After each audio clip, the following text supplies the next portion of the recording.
Hi, I am Don. And I'm Bo. And, we kind of stumbled into this, but we kind of realized we can't talk about... This is something we need to get off our chest because apparently we can't stop talking Because we about talk about it all the day. Warhammer 40K. It is the hero's journey of our lives, apparently. Funny thing, it took me a really long... I grew up in kind of the back... We both grew up in the backwoods. Absolutely. You were a little closer to Evansville than I was, but at the same time... Smidgen. Yeah. Then one day, a black ship descended from the heavens, and all the psychics on Earth were kidnapped. And okay, so this thing exists. Apparently, there's a wider world out there. But yeah, even still, I just didn't really much care. I was a hick. I was a huge nerd, but I was ignorant of the world around me. That's kind of the point of the whole show. We were wandering, lost, and aimless. We are products of our upbringing, but at the same time, Evansville is not much of a city. Oh, people from the actual city that come to Evansville. We didn't even grow up in Evansville. No. We're in the boonies of Evansville, and people from the actual city that come to Evansville laugh about the fact that people say it's the city of Evansville. Yeah. Most larger cities in the U.S., believe it or not, you'll not see trucks on lift kits. You'll not see them. You will not see cornfields amidst the business section of the city. So this is an agri world. Feudal technology, yeah. But one day while I was with my friends, we were going to get, I don't know, it was the mid-aughts, so some really shameful music. And we were in high school at the time. But we stumbled into a game store, and I assumed that meant video games or like chess. And then I saw something that caught my eye, and I laughed hysterically. I think my friends and I were laughing about it for the rest of high school.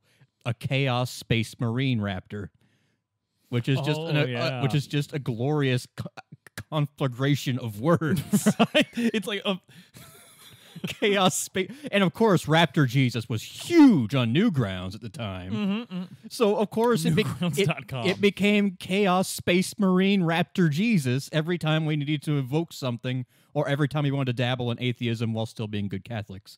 I'm just kidding, Jesus. I know you're not a Chaos Space Marine Raptor.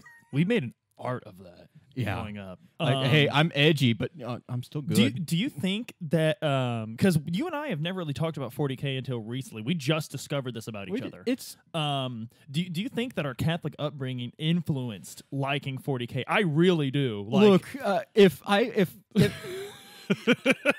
there are two things Catholicism has done for me.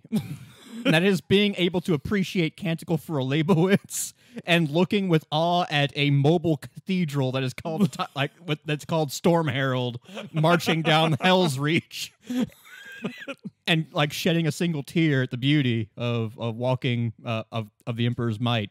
Oh yeah, it's absolutely the imagery. The joke on the internet is genocidal space Catholics. Yeah.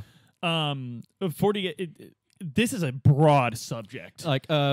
Terrible Latin, half-remembered traditions. It's all aesthetic. High Gothic. I'm sorry. Yes. And, of course, as natural Catholics, we're a little bit better than, these posers who come in after the fact because they like our aesthetic. Because, hey, I'm a crusader because I hate Muslims. I'm a crusader because I hate Protestants. It's sad. It's like they want our culture, Don, but they don't want us. They don't want us. Much like Trump, they just appropriate our culture. That man has never been to a bonfire in his life. I know because he doesn't have any burn marks. He's probably never whistled at his neighbor pulling a skag mower off a trailer. Man can't whistle. What a fraud! What a fraud! He promised a bunch of things, and then he put a bunch of people in power who don't want those things. He never promised his wife when he was going out with the boys that he was just that he was not gonna have a single beer, and then drank whiskey the whole time. No, he's a teetotaler, and I'm a teetotaler too. But I at least know I at least have appropriate shame, and I am a. Look, I recognize that I am never going to be a space marine. I just don't have the genetic makeup for it, but I can be a designated driver. Absolutely. But so driver, let us be on our way.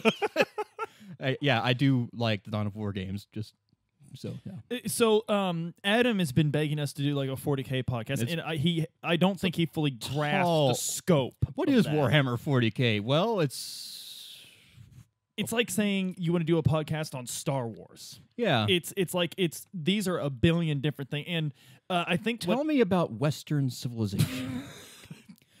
Who really represents it? Western civilization, by the way, a much more boring subject and not as influential as Warhammer 40K. Well, Warhammer 40K is kind of Western civilization with the volume turned all the way up. I mean, as it's taught today. I mean, people say, I respect Western civilization. Oh, like, well, you said you hate Iranians, sir. I don't know what you're talking about. Because it's part of Western civilization. It's in the Indo-Aryan group. Speaking of Indo-Aryans and ancient, long-forgotten history, let's just go ahead and, like, the only way to approach Warhammer 40K, because Warhammer 40K is its own separate universe, so we have to start at the beginning. And in the beginning, there was nothing. Not even time. No planets, no stars, no hip-hop, no rhyme. But then there was a bang, like the sound of my gat. The universe began, and the ship was fat. The universe began as a singularity. Nobody knows what went on then, G. Oh my God. For 10 billion trillions of a second, the state of the universe cannot be reckoned. Departmental forces were unified. With no theory to describe that, though I've tried. Then the planets split. But then Inquisitor! Then the forces split. And the universe was born. It was hotter than a tech priest watching toaster porn. Oh my God, this is good. Okay. I'm glad I was here for this. Okay. But, yeah. Anyway, that's boring. That's boring. Okay. Fast forward. Life evolves. And like all good life, it looks like Yoda. It's a little amphibians called the Old Ones because nobody was around to call them anything else. They coined the term old because they were around first. And they were always our neglectful grandparents. And, since they had the whole universe to themselves, they just basically evolved to the point where they were pretty much gods. They ascended to another plane and they found heaven. Or, as we know it, the warp, the realm of souls. Pretty, okay. They have proof of an afterlife and they can hang out there anytime they want. They can just go there. I really hope they appreciate the state of affairs. Because, well, they just keep shitting out other, like, little pet projects, like little orangutans that have spaceships. They dabble with these Eldar, and... right, the Eldar date back to the old ones. They saw the old ones. Yeah, they're they have very strong souls. They have a really strong connection to the warp. And then there's some other life as well. And, old ones, they're immortal. Eldar aren't immortal, but they might as well be. And they reincarnate at this point. And then there's these guys called the Necron tier who grew up on a blasted hell world because their son just hates them. Right. And they have like a lifespan of maybe 40 if they're unlucky enough to live that long. And they just look up at the stars because they have spaceships, but their genes are just so messed up that it doesn't help them. And they look at the old ones and like, hey, can you like help us? And the old ones like, well, we can't help them. They don't have souls. Like we can't do it. We can't work the magic with these guys. But instead of having any tact, they just say the Necron tier to piss off. Right. So the Necron tier start a war against the old ones. They get their shit kicked in and banish back to their home system. And then they find out that the reason their star is so shit is because there's celestial fart gas eating it. And then they're like, hey, this gas is sentient. Maybe we can do some stuff with it.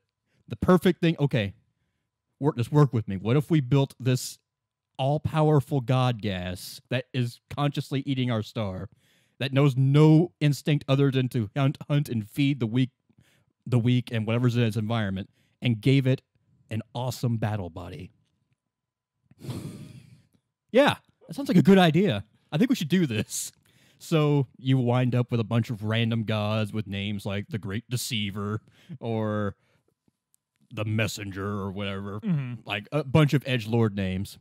And they come up with this grand idea of like, hey, you guys want to be immortal, right? Like us? Maybe we can do some stuff. Yeah, do the stuff. And then they turn all the Necron tier into the Necrons and devour most of their souls because they're assholes.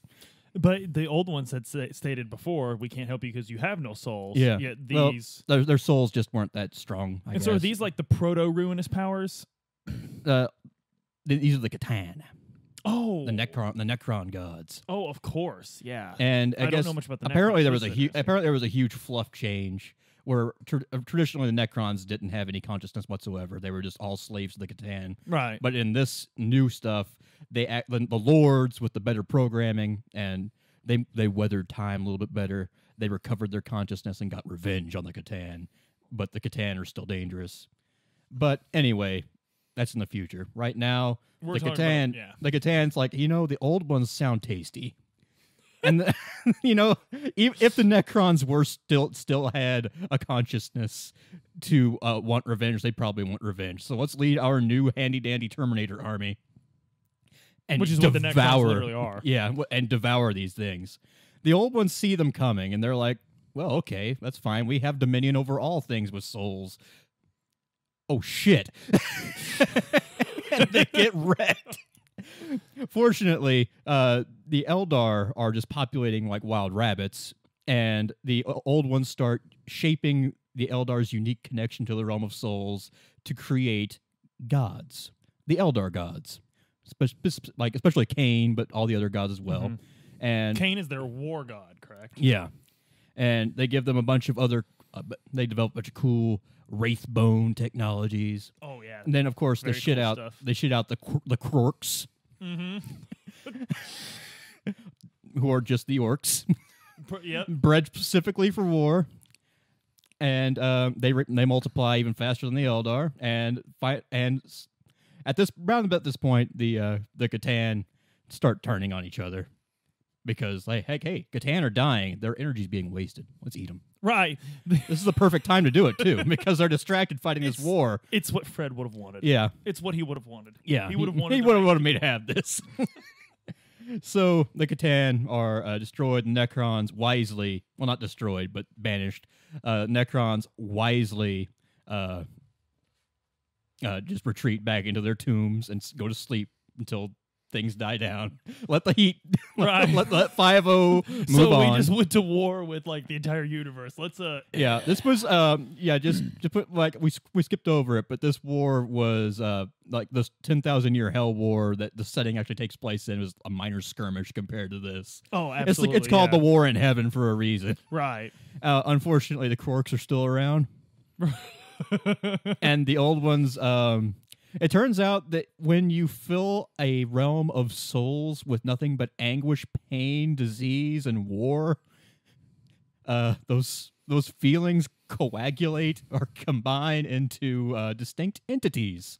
Because maybe we should touch on this: the heaven as it was then, but the warp as we know it now. Yeah. It's literally imagination land. Yeah. It's literally a manifestation of whatever you're feeling, thinking. There's just no happy thoughts. Right, in war. Heaven is a reflection on all sentient life in the universe and how it's feeling. Life isn't feeling too good. Not after a billion years war. So, yeah. And of course, and now Heaven starts shitting out these crazy entities called enslavers and demons, and all the old ones that didn't get butchered by the Catan are now getting butchered by these things. And these things literally just pop into existence over there. Yeah, they just collate. Yeah, and it's just not a fun time.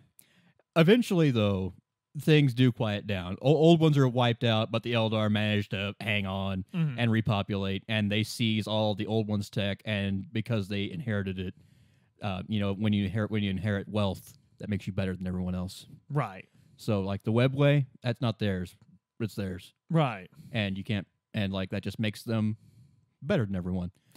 And the Eldar, we should state, they're literally space elves. Yeah, they're very... Eldar was actually the name the elves named themselves. Responsible for most of the problems in the universe, to be honest. It's kind of a cool play on the traditional fantasy elf, because the traditional fantasy elf is usually aloof from the world's problems because we did cause it humanity. Whereas in 40K, no, it is absolutely almost 1,000% our fault. It'd be like in Lord of the Rings where he says, cast it into the fire, but instead of saying cast it into the fire... He says, now is the time for you to project your ring skyward at a lower arc. as the swallows gather in the summer, and then he just like leaves halfway through the sonnet because he doesn't care. Yeah, whatever, Elrond. No, you fool, you primitive fool. Do you not see what I'm trying to say? Round about this time, but round about the time, Eldar are really kicking it off. They reproduce really fast. There's no one that really challenge them at this point. They're king shit. And, you know, like, okay, Realm of Souls is a little fucked up, but they have gods. That's never going to change. Right. They got people looking out for them. Absolutely. And they have all that old one shit that's just theirs. It's theirs. They gave it to them. And the only other people really to challenge them at this point are a bunch of humans who really they're kind of psychic at first. But there's a problem because all these problems, these demons and shit, they tend to hone in on humans that are psychic, who have that connection to the realm of souls, and devour them pretty quick. Yeah, because a psyker is basically someone who has a direct link to the warp. So all these shaman in our distant past, all these people who could use magic or see the future, they got together like, okay, alone we're shit. We can't handle this. This is a problem we cannot handle alone. We need to band together, literally. Literally, yes. So they all slit their throats. They Jonestown. Yep. Or Georgetown. What was it? Jonestown. Jonestown. They Jonestown, and this turns into a baby. A Gestalt consciousness imbued in a baby. I don't know if it was a virginal birth or they just hijacked another fetus. Mary, did you know? Yeah. So, but this is the greatest being that ever lived. And we know him by one name. The Emperor. The Emperor of mankind. Yes, not the God. Not God. Not God. Distinctly not God. He is human. But it is the Emperor he is more. of mankind. It is very important that you don't say humanity to a 40K player because they're usually a certain breed of person. I'm trying to remember the guy who was actually at Jonestown. Now I'm wondering if he's going to reemerge as the God Emperor of man. What was his name? I can't remember his name. I know his name because he actually recruited in Indiana for a while. What was it? Dang it. Keep going. I'll look it up. Keep going. I'll look it up. Oh, you reveal the name of our God Emperor. Yeah, that senator had it coming. Heretic. Jonestown. Okay. Dude. Jonestown dude. Hang on. Okay, I can't concentrate until I know. Jim Jones. Jonestown. How the fuck did we not remember that? What is this elusive Jimmy Jones. He has a sandwich shack down the road. Jimmy Jones. It's misspelled, obviously, but yeah. Okay, Ian. Anyway, yeah, humanity has a protector now. This guy, remember St. George slaying the dragon? That was him. There was a Catan, a void dragon, the lord of all machines. He beat its ass with a lance and hurled it onto Mars or some shit. The Emperor is perfection. Yes. He is perfection. He is without flaw. He's never been wrong about anything. Wrong. Never wrong. Never short-sighted. And this isn't like fluff. This is actually lore about his. There is no perspective that he is missing. He is. It's basically a Super Saiyan Leto Atreides. Yes. And the Emperor quickly sees a path that humanity must take, much like Leto did. Yeah, he knows, like, he has this vague idea of what's going on in the wider universe, and he knows humanity needs to get its act together. And the reason he loves humanity so much and wants to help them so much? Because he loves humanity the way we love our dogs. Yeah, and while we're advancing, we somehow survive this period of history we're in now. And we advance beyond it. We solve climate change. We get to the stars. We finally realize Elon Musk isn't taking us anywhere. And, we just finance this thing the traditional way through taxes and a sustained low orbital development to jumping off points. But no utopias without its hellish downfall. Yeah, well, it's really tragic. Like, this is what I love about the set. This is what I love about Warhammer 40. This is what, Star Wars, Star Trek, they're optimistic. They're too optimistic. Like, if you live in New York City or an actual city, any actual city, you have cause to celebrate because you see what humanity is capable of. You rise above all the terrible things Fox News says about you. And you see the inner humanity of everyone regardless of their background. But we live in a post-industrial hell. There's still industry here, much like there's still civilization in Warhammer 40K. Right. But its best days are behind it. We can't connect to Star Wars the way we can connect to Warhammer 40K. And that's very true. Star Wars, we love Star Wars because it's pure entertainment. Yeah. It speaks to our hope. 40K speaks to our reality. It really, really does. Because humans really, they did it. They did everything they could. Our technology at its height. And at this point, without the Emperor's guidance, we need to know that. Only slight. Only slight. He was just nudging us along, but we had the entire galaxy. Well, not the entire galaxy. Eldar were still king shits, but we could hold our own. Mm-hmm. We might have even spread beyond our galaxy. It's just there's a reason we don't know that. I mean, we could create black holes for energy if we wanted to. We can move planets. We very well may have moved Earth. We wouldn't know because something happened. There was a AI revolt, much like in Dune. Exactly. What's funny is Dune is kind of the monomyth of science fiction. Star Wars, 40K. Thank you, Frank Herbert. Yeah. Thank you. Even though every book after Dune progressively was not as good as Dune, but still thank you for your contribution. Unfortunately, the Butlerian Jihad in this case carried with it a lot. It messed things up a little bit more because now we just can't trust AI at all.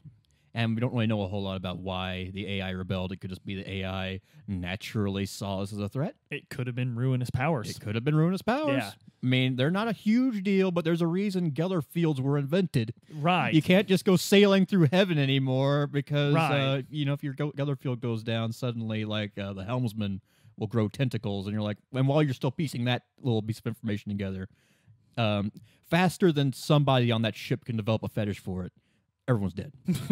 That's saying something. Because there may be an entire crew of weeaboos. Yeah. And but we handled it. We developed Geller fields. Unfortunately, Geller fields can only go so far. Navigating the warp is always going to be perilous, but you have to do it because it's just like the sea. It's the only way to go faster than light. It's just like the sea. The sea carried with it perils, but the other option is to just not go anywhere. Yeah. So we have this huge empire, but heaven was always in a really rough way, but it was manageable. But you know what the Eldar have been doing with their post-scarcity society without challenge? They've just been deviant arting mostly. Oh, it's been absolutely the worst. It's basically, pardon the reference, but basically Sodom and Gomorrah all over the place. Absolute. A little bit. All of this kind of leads to something, an entity, if you will. Yeah. Okay. So up until this point, we've checked off war, hatred, and anger, disease and despair, constant change and ambition, but nobody's really had a chance to just get down and enjoy themselves a little bit too much. We're about to change that. So they created a ruinous power. Yes. And this ruinous power is kind of like what would happen if Motley Crue and Wasp went on tour together with an unlimited supply of heroin and meth. It takes time. There's a lot of rumblings before you realize. But there are some Eldar who see those rumblings. There's a lot of things going on. For example, the humans, they can't travel the warp anymore because shit's getting a little bit too weird. And now they're in the Dark Age. Well, they call it the Dark Age of Technology because nobody remembers the Dark Age of Technology. They don't remember humanity ascendant. Right. But a bunch of psychers start popping up on random worlds, and occasionally they just transform into beasts or explode or summon black holes. It's bad. It's bad. You can't trust psychers.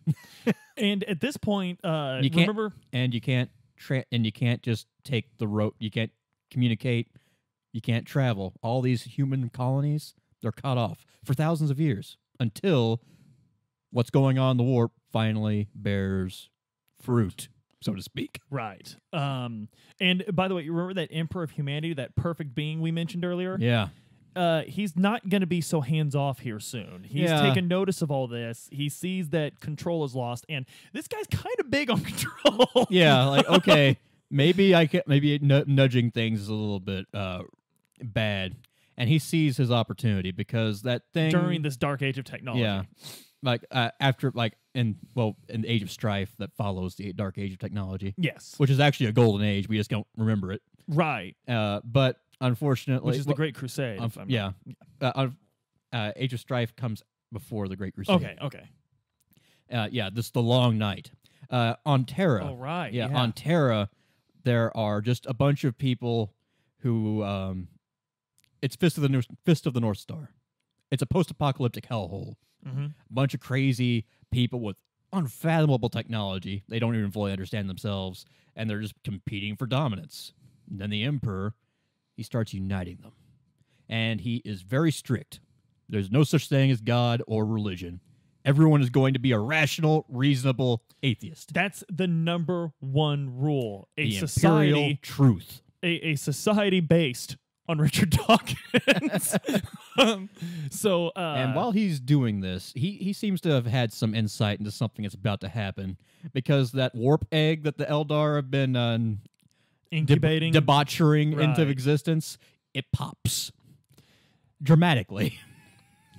And it rips the galaxy a new one, quite literally. Right in the heart of the Eldar Empire, there is a hole in reality through which the warp can bleed into reality. Yeah. So basically, imagination, which is a very dark thing at this time, is bleeding into reality. And I believe that's the birth of Slaanesh, isn't it? Slaanesh. Her birth pangs. And in an instant, every Eldar in a specific range is just caught up in that psychic shockwave, and their souls are devoured. Because, and from Slaanesh's point of view, like, you were just born. There are all these people who have been unknowingly worshiping me for time immemorial. Because you worship the ruinous powers with your actions. Yeah. Like, as far as Slaanesh is concerned, she's just going home to her parents. His parents. She uses he, him, zer pronouns. It's just a thing. It's right. And if you have a problem with pronouns, get the fuck out. It's heretical. It's heretical to be like that. It is very heretical to be like that. The Adeptus Mechanicus, they have a right to choose their own pronouns. Do they? Is that really a thing? I mean, are you going to look at a bunch of gears that speak in binary and the way you said it, the way you said, I was just. Are you just going to assume like, hello, sir? Actually, identify as female. Oh, your birth certificate says otherwise, Mister. I'm sorry, but you ain't using the bathroom with my kids because the mechanic doesn't use the bathroom. Ben Shapiro has been added to the purge list. Dude, Adeptus Mechanicus. They are equal partners in this little ordeal. Can you do a Ben Shapiro voice? I can't. Hello. I don't. I'm a very large man. Now, look, have you guys heard about this? Look, have you guys heard about this? Look, there's this ruinous power, and I've been telling people for years that, straight marriage is the only way to go. And look what it created. It created Slaanesh. Now you'll notice we're not misgendering Ben Shapiro here. He tells us he's a man. I have to believe him. This is just the natural thing you do. If someone says they are a gender, who are you to argue? If they're living it, like he's. As far as I know, he is always it's Steven Crowder, who we don't really know about because he has problems. A trans woman acts like a woman. Exactly. Who is he? What team is he batting for? We don't know. This is heresy, Crowder. So, Brain from Arthur.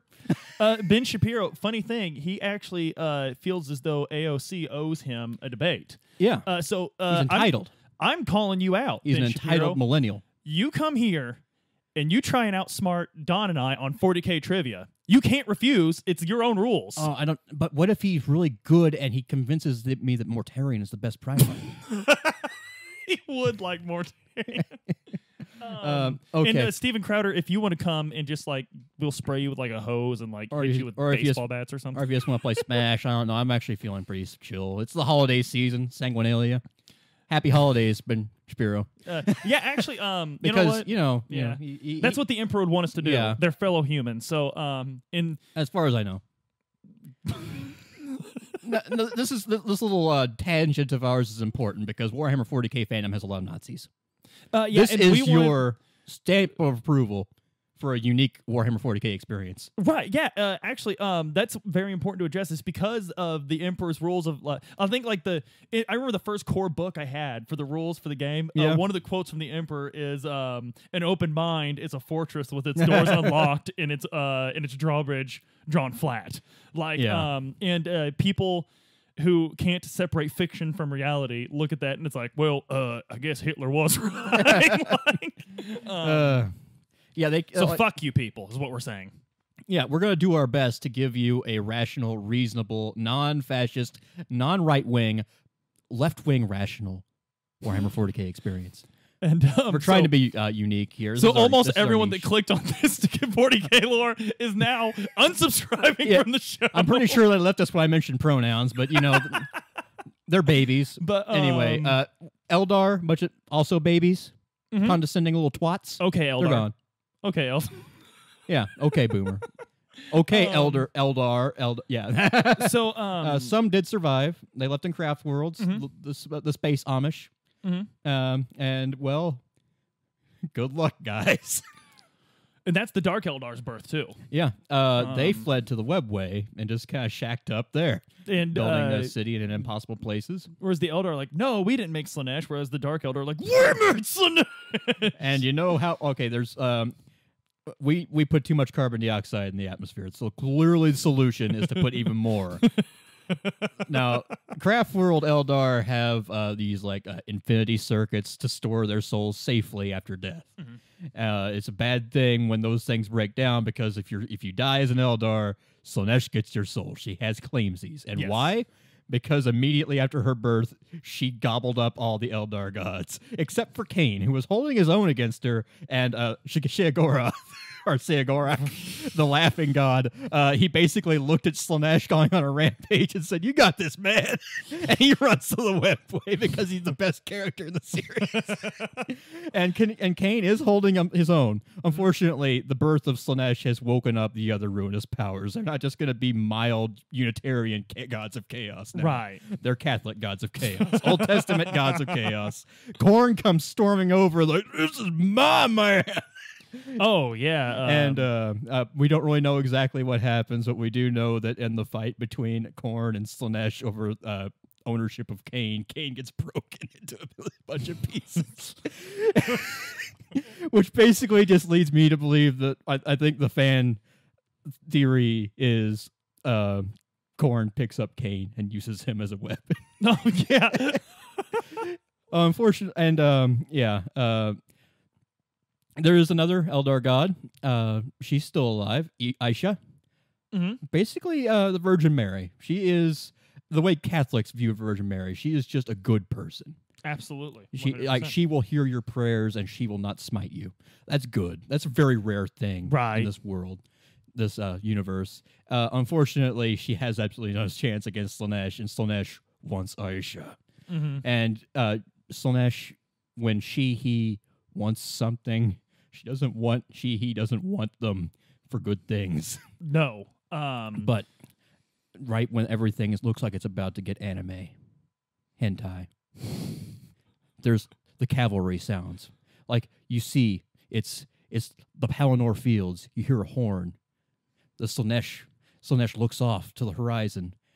A Nurgling crests the hill. A fat, bloated pustule bag of mucus says, "Death! Death!" Charges Slaanesh and saves Aisha and brings her back to his plague gardens because Nurgle is the true hero of the setting. And of course, Nurgle being Nurgle, he is madly in love with Aisha, the goddess of healing. And Aisha does not really like this, but she doesn't really have a say in the matter. Right. She's gonna live in his cage as his prize, as princess, and he's going to keep feeding her his plagues, and she's gonna keep curing herself, and he's gonna send those plagues into our world, and she is going to whisper cures. They have a nice dynamic. Absolutely. This is the most romantic Warhammer 40K is going to get, to be honest. So now we've got a whole playing field of the ruinous powers. You've got Nurgle, Pestilence, Plague. Yep. And Nurgle, but he's also the god, not of hope, acceptance. Yeah, because Nurgle loves everything. He loves everything. He loves you equally. He also loves that tumor. Yeah, he loves that microbac. He loves your intestinal lining. Yeah, and all life is valid.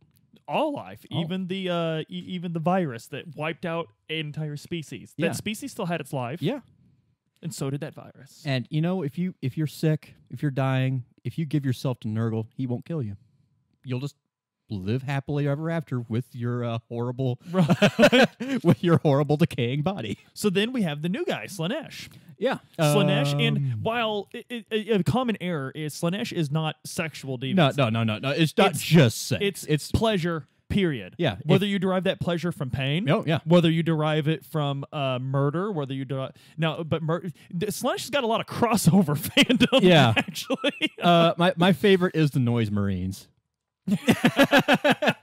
Slaanesh sings through us. So whatever activates your endorphins. If you have a sense of perfection, if you are an obsessive compulsive, you have to do everything right. If you are full of yourself in some way, if you take a lot of pride in something you do, even if it's just playing the piano well, Slaanesh could get her hooks into you. All the stuff that Catholics harp on as sin, that's Slaanesh's bag. Yeah.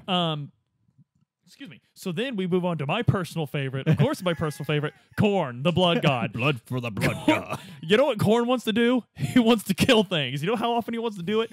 All the damn time. He wants to crack open some cold skulls with his boys. And he also has my favorite chaos agent, Karn the Betrayer. My favorite thing about Karn, full-on Space Marine, 2 axes, guns out, baby. He's the only one not wearing armor on his He's actually he's also just a bro. Oh, he's once you get past his anger, he's actually really cool to be around. He's the guy that just wants to crack open a cold one and wipe out his civilization. No big deal. And very loyal to Abaddon. And then the 4th ruinous power. Yeah. Tzeentch. Tzeentch is a close second because Tzeentch is knowledge. Knowledge, ambition, change. Yeah, and change. And that's a big one. And that's why I love Tzeentch. One of my favorite imageries of Tzeentch is as Prospero's burning, and all the places the eye appears in the artwork, like just like a crack in the street is Tzeentch's eye. And Tzeentch, the symbol is an eye. Magnus gave his eye to something along the way. Yeah. Wonder what. And so Magnus is probably the best character. I think you and I can almost agree on that. I really like Magnus. Magnus the Red is one of the best. But we'll Warhammer get to 40K Magnus. is about tragedy, and that's a good tragedy. Oh, my God. And just him seeing everything at the last minute. But anyway, also the most beautiful model in 40K. A well-painted Magnus the Red. Awesome. But we're getting ahead of ourselves. Like the big thing with Tzeentch is he's all about planning, but he also plans against himself, because if he wins, he loses. Exactly. I love that. So there's always this dichotomy, because the gods of chaos are the way they are because that's the way life is, but they also embody the good things. Slaanesh, she's the prince of excess, but at the same time, without that strive to be good or great or take passion, you stagnate. There's no life without Slaanesh. There's no life without Nurgle accepting things you can't change. So basically, these 4 things represent chaos and life. Exactly. So now you've got 4 gods that are the bad guys. 40K is so good at this. And the bad guys, and they're awake. And this is yin and yang. Yes, this is all of it. But now one guy, the most perfect being to ever exist, is going to stand up and say, no. And how does he do that? By taking control of everything. But he knows he can't do that. Yeah. He can't take control of the Eldar. He can't take control of that. So he grabs the humans, and he's like, I will take control of you. But what about the other ones? Oh, they're dead. Yeah. We're going to kill the fuck out of everything. We cannot have any variables in this equation. And this is where the unsavory fandom comes in. Yeah. Because what they forget it's a story. Yeah. This is not a guidebook on how to live. This is just a fascinating story to tell because 40K is, as we stated, tragedy. Mm-hmm. The Emperor is not taking pleasure in this, or he is. We don't really know. But this is the way it has to be. I think there were some early hints that at the very beginning of the Great Crusade, which is what he embarks on. That's what this is, the Great Crusade. After he unifies Earth, he is basically Lenin in 1920 Soviet Union. Religion is a threat. Right. You need to replace it with something. And what is that? That is the truth. That we are all there is. Don't if anyone like comes to you in your dreams and tells you to get really good at the violin or drugs, please turn yourself in. We'll find you. Okay, but please. This is the Soviet Union in a world where God actually walks the earth occasionally. Where Lenin, no, that thing isn't God. I don't care what it's a wild beast. It's a werewolf. It's a vampire. I don't care what it is. Now, shut up. There's a problem in this too because the most perfect being ever. And one that is clearly perfect is telling everyone, listen to everything I say, but I'm not a god. I am not a god.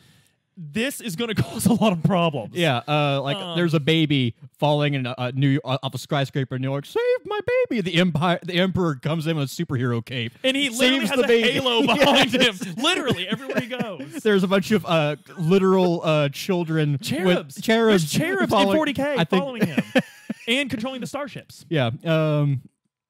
Yeah, it gets hard. He goes to Mars, and the Martians are like, "Hey, we don't." Okay, imperial truth, whatever, man. We just care about machines. Yeah, I'm also the machine god. But okay, I'm not. Okay. You know that Omnissiah thing you worship. That may or may not be a Catan that I imprisoned here a long time ago. But that's actually me. Oh, okay. You could, and he can hold his hand on a machine that's wounded and heal it. I will ease the machine's pain. So now, before he embarks on the Great Crusade, the Emperor needs his soldiers to do it. He needs soldiers, and he can't use the Thunder Warriors.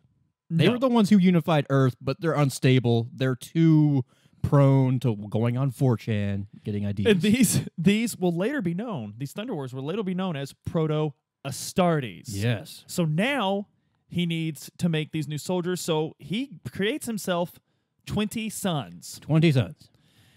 Each of these sons is it's almost like the way I always take it, and Don, correct me if I'm wrong, but the way I always take it, it's as if he took an aspect of himself. Supposedly he modeled them on himself, but he also got the extra warp energy because they're made from warp energy. Right. But he got like apparently he went to a planet called Moloch where there was a wellspring of warp power, and the chaos gods are like, okay, we're gonna get the Emperor to sign a contract, and he just kind of showed up, stole it, and left.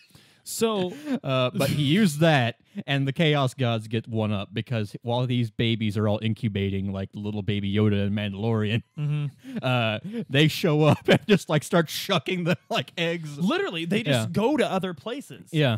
And so now the Great Crusade has a road bump because this is before he could take their gene information to make the Astartes. Oh. But the Emperor finds his sons. Yeah, he has their genes still. He has that information. He He doesn't have the warp energy to make Primarchs, but he can make something a little bit better, a little bit almost as good, more stable, more controllable, and that is the Astartes, the Astartes, Space Marines, based off the gene data of these 20 Primarchs. And he makes different legions, 20 legions for 20 Primarchs. 20 legions. 20. Count them. Okay. It's your 2 hands plus 2. If you've been in the warp, you might be able to do this on your hands. But so now we have these Astartes, and we go on this, and it's through the Great Crusade. You're right. Throughout the Great Crusade, he is reunited with his sons, and the first one is Horus. Right. That's important. So the first one that he finds is Horus Lupercal, who was on a hell world. Absolute terrible. We're going to see a pattern here. Certain ones are found in paradise. Certain ones are found on hell worlds. None of them were found on an okay world. He didn't find any of them in Kansas. Yeah. It was the way conservatives view Detroit or the way Detroit actually is. I guess you could argue that Magnus just really clicked with Prospero. Well, okay, I'll give you this. Prospero was a hell world because of the Cycnoan. Okay. But Magnus made it a paradise because he That's was true. like, because he saw that. Yeah. And Prospero was like the glory of the Empire. And that is a theme with most of the Primarchs. They were given shit, and the only one that didn't make his hell world better was Russ, because he was like, no, I like it this way. We'll get to Russ is mwah, I love Leman Russ. He's involved in Magnus's story so much. We'll have to tell their stories together. Right. These are my 2 favorite legions. We'll get to that. But so he finds his sons, and but the first one he found was Horus, and Horus is kind of going to be an interesting guy. He is the golden child. He's like the Emperor obviously spends the most time with them because they found each other first. Yep. So and he's reunited. Are the Lunar Wolves the first legion? I don't know. I don't know their numbers specifically. I know that no, the Suns. The Sun. I think the Suns might be the first. I know for a fact the Wolves are the 6th. Okay. But the space wolves, the Vilca Fenrica, but that's not important. It's not important. The actual numbers don't, because we're about to lose 2 Primarchs. It's a little like, don't talk about it. Don't talk about it. Don't talk about it. Don't talk about it. Don't talk about it. There's 2. Okay, there's 20 Primarchs. Forget that. Forget that. Right. You know how there's this table with 20 seats? Forget it. Those 2 seats out there. It's the tomb of the unknown Primarch. Yeah. And occasionally you'll hear this Sanguinius, who has angel wings for some reason. Totally not a mutant. Totally not. Totally doesn't have a black thirst or black rage and red thirst. Yeah, he does not have to consume, nor his legion. No gene flaws. None. Why? Well, I don't want to be like the other 2. I don't want Russ to come after me. So Horus is the Emperor's favorite son, except that Sanguinius is. Yeah. The fabulous goddamn hawk boy.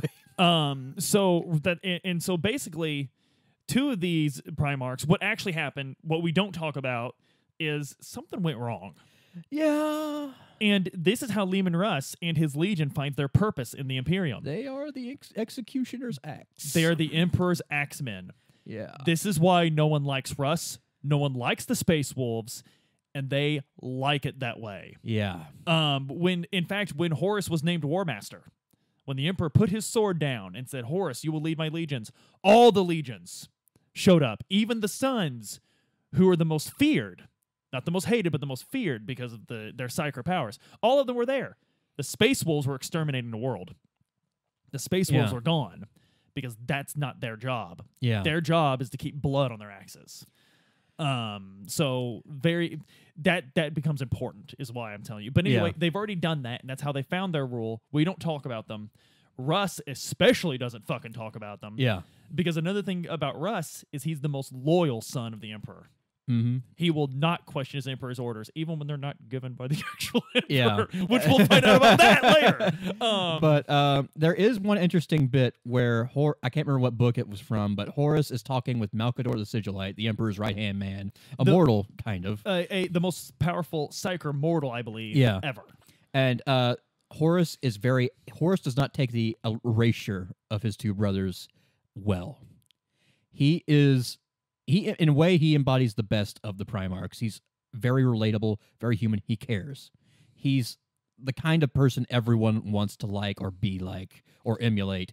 And when he sees his brothers, whatever they did, whatever horrible thing we're not allowed to talk about happened, he still cared about them. And Malcador is very furious because he almost utters the name of the lost Primarch. Malcador shuts him up psychically. And this triggers something. Yeah. Now, whether it's a ruinous power thing or just a Horus going, hell no, that's not made very clear. He cares, and that's one. It's a strength and a weakness. And excuse me. Yeah, you need. Jesus Christ. I'm sorry. You know what? Those 2 Primarchs had names. Damn it. Anyway, but okay. So, Great Crusade goes around conquering planet after planet, reuniting all the lost tribes of mankind. And well, most of them. if They show up. They say, "Hey, listen, you're going to come back, but this religion, this society you built for yourself, it's gone. Imperial truth takes over." Yeah. Some planets are like, cool. Some planets are like, not cool. When they say not cool, that's when the Astartes come in and eradicate them. Yeah. When they're like really not cool, that's when the wolves come in and eradicate them. Or the world eaters. And it's important to note that the wolves, something that's made very clear about them, is they're called when the Emperor's done talking. Yeah. When there's no chance to say, when every man, woman, child, dog, cat, microorganism needs to die, that's when the wolves are called. Yeah, if they're worshiping something a little bit weird. They don't call it this in 30K, but when chaos is present. Yeah. When chaos is present, that's when the wolves are called. Yeah, because officially it doesn't exist. It does not exist. And they don't even have a name for it at this time, because it's almost as if the Emperor's not even aware. Look, the Emperor he has a plan to deal with these chaos gods, and that's starve them of attention. Exactly. When you're dealing with a bunch of narcissists in Washington, you just don't pay attention to them. You don't click the headlines. You don't respond to them on Twitter. You just ignore them. That's why, like, when you mention the name Strom Thurmond and no one knows what you're talking about, that's a good thing. Yeah. You starve it of attention. Right. But this is what I really love about the setting, because these human colonies that have been cut off, not all of them did very well, but not all of them died. Some of them are just fallout. There's obviously a society here that fell to nuclear war, but amongst themselves. There's one that reduced that. Literal, like, you could find Lord of the Rings, you could find Middle Earth. That could just be a Warhammer 40K world with Eldar having their own mythology. Oh, Sauron. Oh, that's just a chaos. So then an Astartes shows up, shoots Gandalf in the head, and is like, "Listen, you're paying tithes. All the hobbits, taxes." Oh yes, taxes. You gotta pay all your. All right. Do you have any psychics on this world? Like anyone like that Gandalf guy, because he's going in the black ship. And hobbits would have to be tested by who's the gene ones? They're not the Mechanicum, but the ones that handle. Basically, they test to see if humanity are they human? Right? Are they stable? Is this evolution or is it chaos? Is it not evolution? Right. Is it heresy? So there was actually a bird people that they found that passed the test. This is in Thousand Suns. They passed the test and they were human, but they still refused Imperial truth, so they still had to kill them. Yeah. and this isn't just all evolution, because some of these planets, they had really good gene therapy. Right. So look, this could just be them adapting to their world. Like the wolves planet. Those wolves might just be human colonists that kind of lost control. There are no wolves on Fenris. Oh, there are. I forgot about that. It's really poetic at first, but by the time you get through Prospero Burns and Thousand Suns, you're like, just fucking say what the. It's very poetic at first. There are no wolves. But yeah, like you could find literally any setting. Like tomorrow, a black ship could show up and steal your kid because they're a Jedi. Kit Fisto could come down in a commissar's outfit. Like, how the hell did he pass for human? Shut up. He's stable. And he's cool. He's the best guy in Star Wars. You saw him take down. You saw him take on Lord Sidious. He sealed his cool factor when we were in high school when he did that force push and he smiles. Perfect. Mwah. Yeah, he's the best kid. He was the proto Baby Yoda. Yeah. This is really going good. Yeah. We haven't had to exterminate too many civilizations. No, most of them just like you kill the conservatives and then you like leave the people who are open-minded enough to embrace rationality. The Eldar are pushed all the way to the border. Yeah, and they're basically just the like, orcs are almost migrants. Eradicated. Yeah, we take what is it may not be their home world, but it might as well have been the Ulanor campaign. Ulanor. And funny thing about Ulanor, at the end of the Ulanor, the Emperor shoves his sword in the ground and is like, you know what?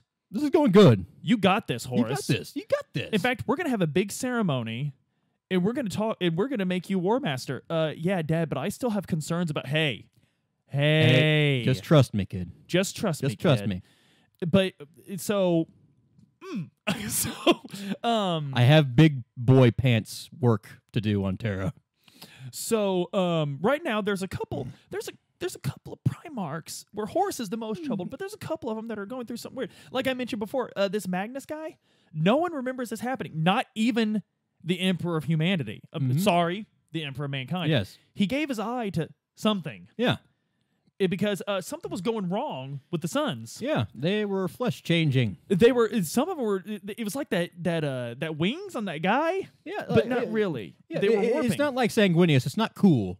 When they change, they have to die. But here's the thing. They remember that they were going through this, but they don't remember how they fixed it. They just remember... It just got fixed. Magnus the Red fixed this with his power. Yes. But Magnus used to have 2 eyes when he was born. Yeah? No one, not even the Emperor, remembers that. Not even the most perfect being in the universe. No, that is a cool detail. So Magnus gave his eye to something to fix his legion and to gain knowledge of this undercurrent in the universe. Yeah. This web. Just don't talk about the Emperor. Talk to the Emperor about it. And he never talks to the Emperor about it. No. You know, that's a third rail. And the Emperor, of course, knows about this, and the Emperor's working on a little project with it. Just trust me. And Magnus the Red is working on a project about this, and neither of them know that the other one's doing. So there's that going on. There's this Mortarian guy.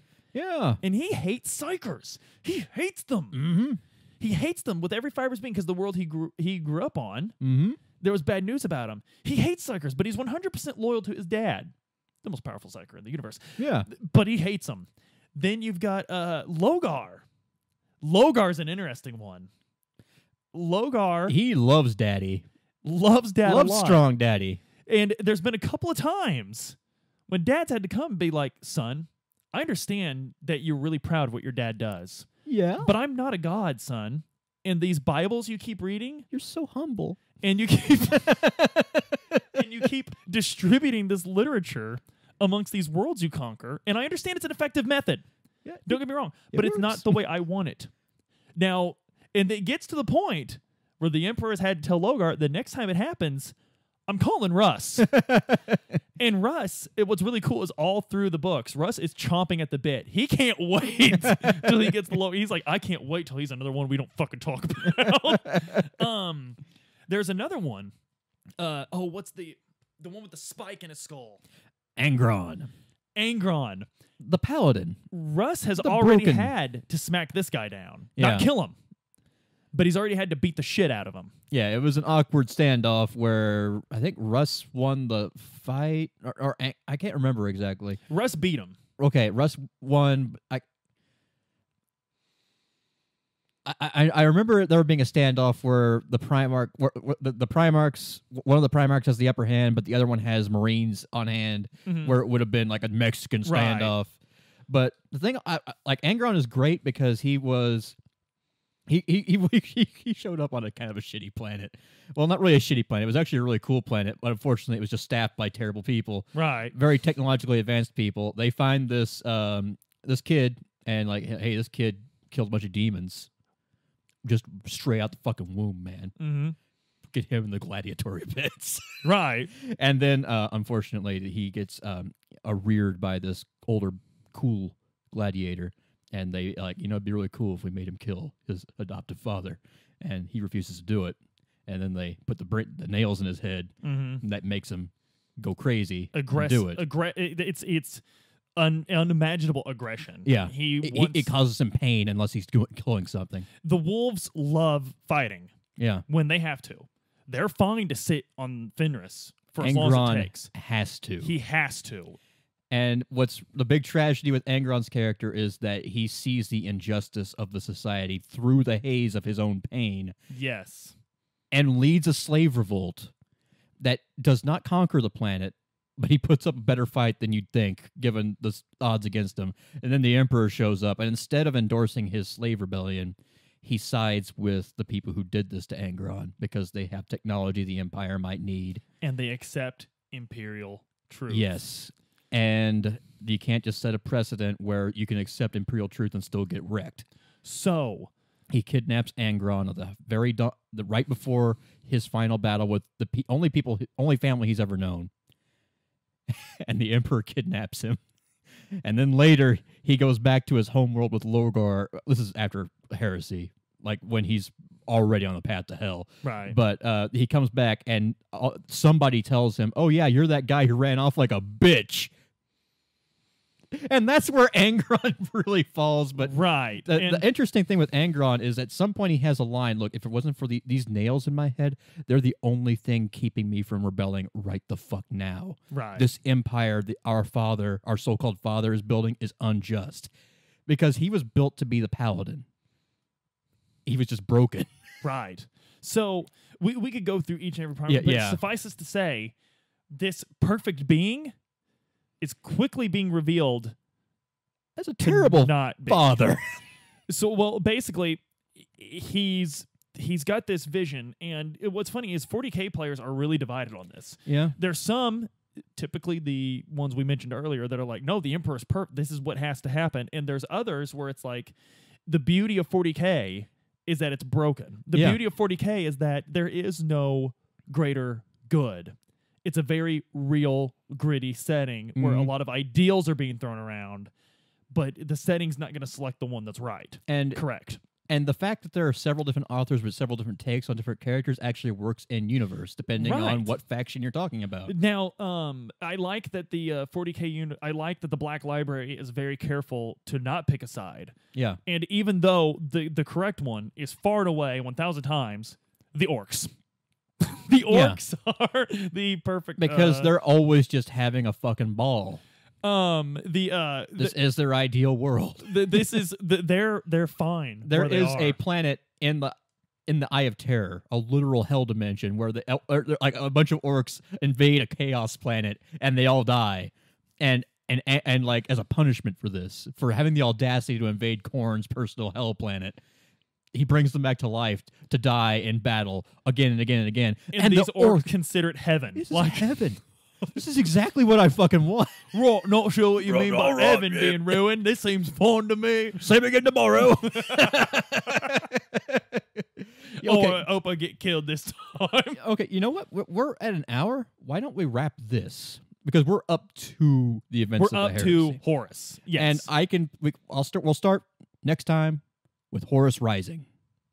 The book and, other things. Right. So just bear in mind this perfect being is not so perfect. Guys, he either is or he isn't.